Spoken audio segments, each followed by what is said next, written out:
this guy is my heart's delight. This was done with an old black paint that had bacteria in it, has bacteria in it. I still have some of it. I'm afraid to open it. It smells so bad. But it does such wonderful things. You just get more than the usual technique, this usual texture. This has no egg on it at all.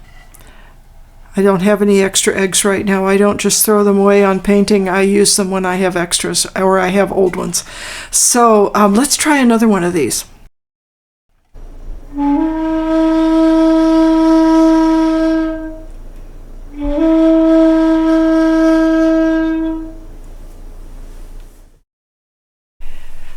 Let me show you what's coming.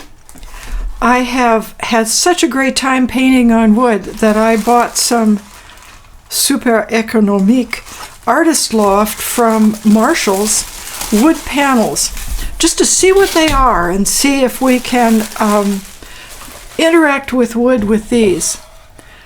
They have very, very wide grain. These are made in Cambodia, I believe it said. But nevertheless, you can see a bit of a water pattern. I'm trying to make up my mind if I want to put shellac on these. They're so smooth. Your worry is that you will have too much of the medium soaking into the wood, and it will not, won't give you enough medium sitting up in among the pigments that they will flake off. This looks like it has a non-wood core in here, very, very thin plywood, but a lovely product. There are a whole bunch of them. These were 25. This one's still in plastic, but it's a neat, another neat pattern. This one is rather, it may come to life. We'll see. So there were 6 of them. This one's going to be cool. I think I'll put some shellac on these. Let's see what they look like with their grain showing, so we know what we're dealing with. And if some of them are truly inferior, we can always put white pigmented shellac on. So those are going out to the outside studio, and this is something else that I wanted to show you that I am so lucky to own. This is a guitar back that did not work. It was not wide enough. I'm not quite sure what its problems were, but it is a flamed maple, quilted maple, that's what it's called. A quilted maple has a wonderful 3D effect. Of course, it's also very smooth. This has been shellacked a couple of times, and I may cut this down into 2 smaller pieces because I have frames to go with it. We'll see. But there's a seam down the middle. This is book matched, I believe it's called, but there's a seam down the middle which destroys the notion of landscape and yet creates such a beautiful fantasy. You could paint a dragon on here in his lair or something like that. It'd be really fun.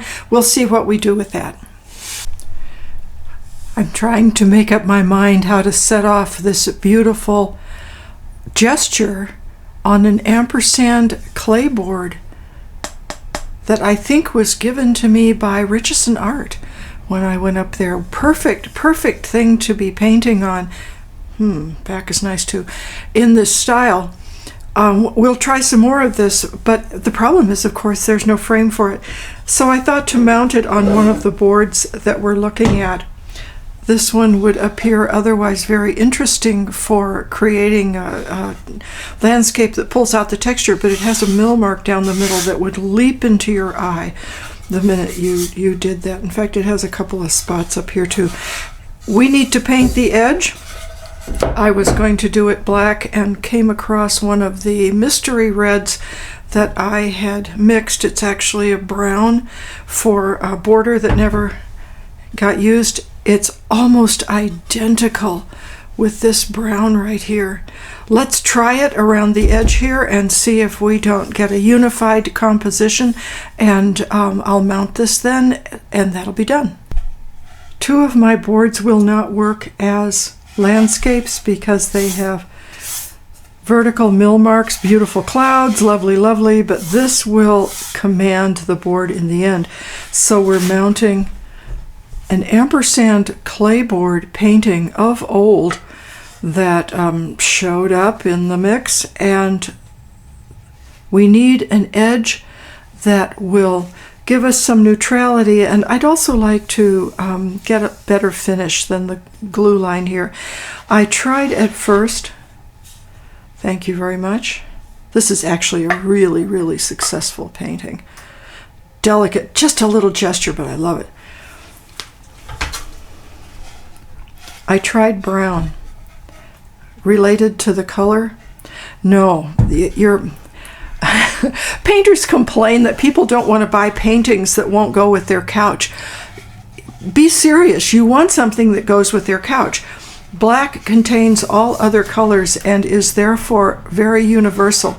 Let's try this second one with black and we'll fix that one later. Okay, here comes our edge. And I'm not going to be able to take this off again. One of these boards is going to get Yupo glued onto it. I've been waiting all winter to try some Yupo painting, but the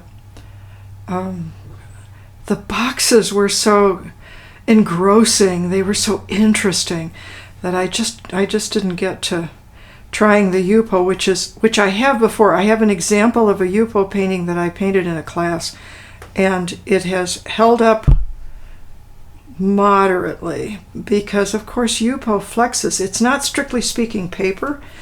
It's not woven, or, well, I suppose it's pressed.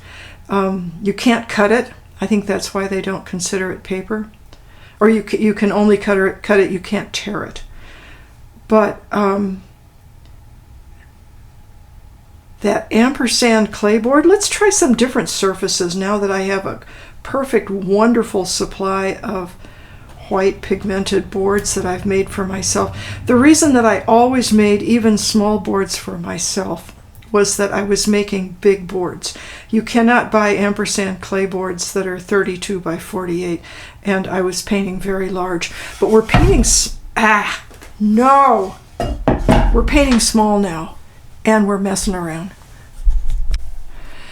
I'm still working on little ones. This one has shellac now on all surfaces. The paint has so darkened here that I wonder if this originally had a surface on it. It might have been an example of Casein emulsion as available in artist tubes that sat for so many years that it was hard, because eventually it will become waterproof and hard. But this is lovely. We've got a little edge on here. However, this guy is my heart's delight. This was done with an old black paint that had bacteria in it, has bacteria in it. I still have some of it. I'm afraid to open it. It smells so bad. But it does such wonderful things. You just get more than the usual technique, this usual texture. This has no egg on it at all. I don't have any extra eggs right now. I don't just throw them away on painting. I use them when I have extras or I have old ones. So let's try another one of these. I've mixed a little bit of paint that has more water in it. I found that things were sluggish with the other ones, and although I would like this is so intense, I can't believe I'm doing this on camera. Although I would like to keep the paint from, don't do that, no! From bleeding out into the wood.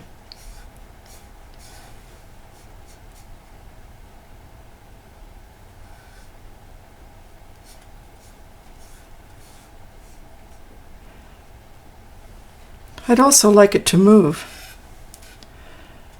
Okay. Still very black.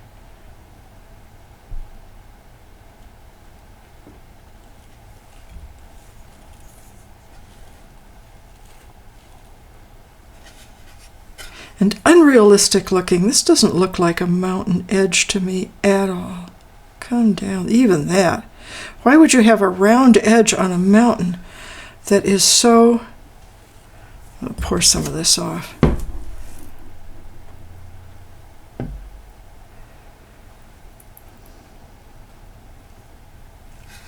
There, now we're not working with quite such a puddle. Let's see if we can get something that looks distant.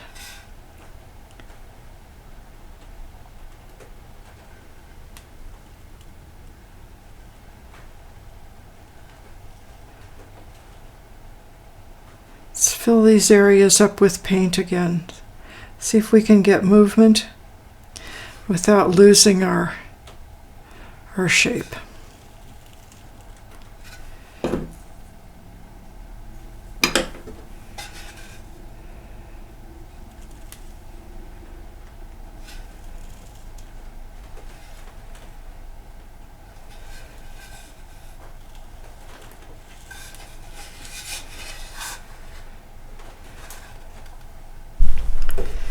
This is always different every time. I don't know what I'm showing you. I'm going to get rid of this, these big drips here. They're not landscape-like. Let's come in with a foreground that has, ooh, that's pretty Hawaiian. Let's come in with a foreground that has darker color. Although, even though I thinned this out, it's pretty thick. I think it's time for a little direction here. This is getting too crazy. Could have been more careful about how I wiped this off. But let's leave it like that. See if that's pleasing in the end. Now let's see what this foreground will do. Here's where we are so far. I'm going to remove a little paint here. I'm actually painting with water. Lifting the paint off, drying the brush. I think we're going to be really, really careful here. This could go south very quickly. This is the corner where I do constable on a bad day.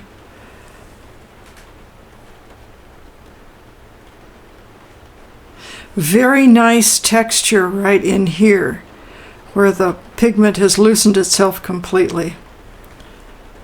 I think we're going to call this one good. This has a lot going for it. Okay, thank you very much.